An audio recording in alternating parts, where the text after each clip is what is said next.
This is massive world news. We haven't seen anything like it in our generation. The stripping of all military affiliations and patronages from a prince of the British royal family.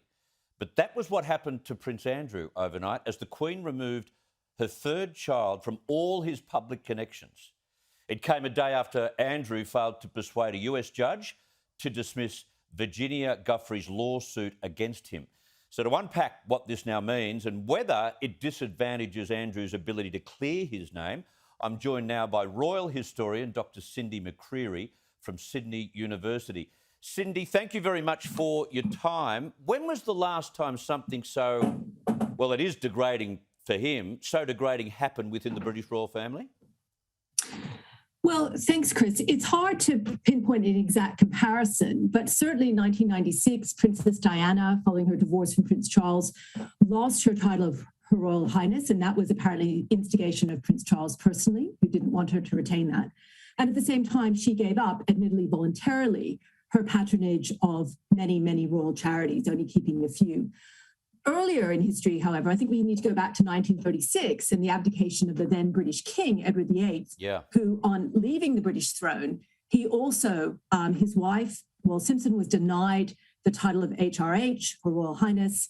He also had to give up his British titles, and it was made law that any children they had in that marriage, that they would not be able to inherit the British throne.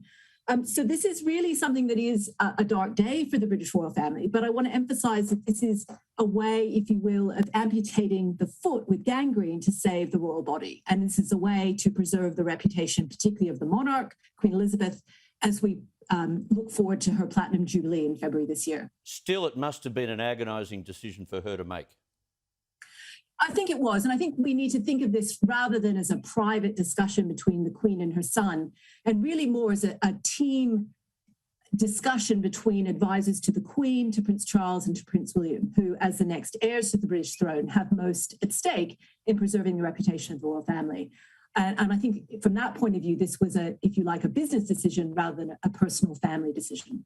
I could imagine Prince Andrew saying to his mother, no, not just now. I've got to try and somehow clear my name here. You're damning me before we even get to a civil trial. That may have been his response. Does it damn him before the civil trial?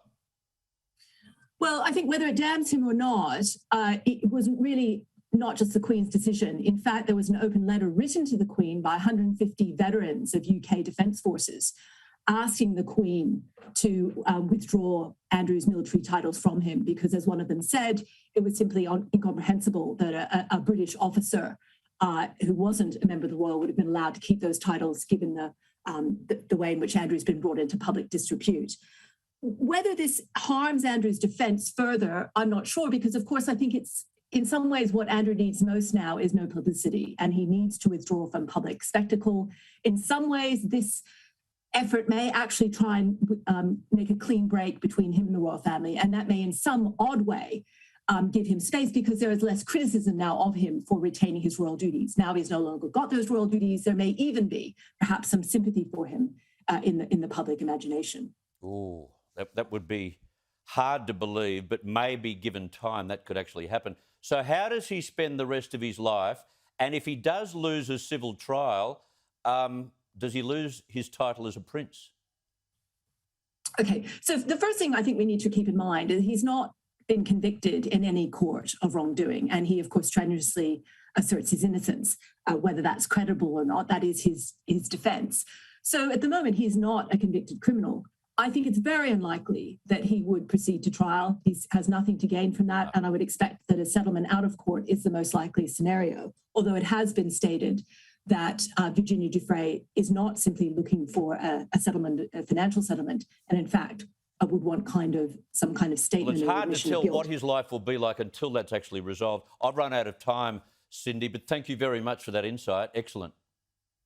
Thanks, Chris. Okay.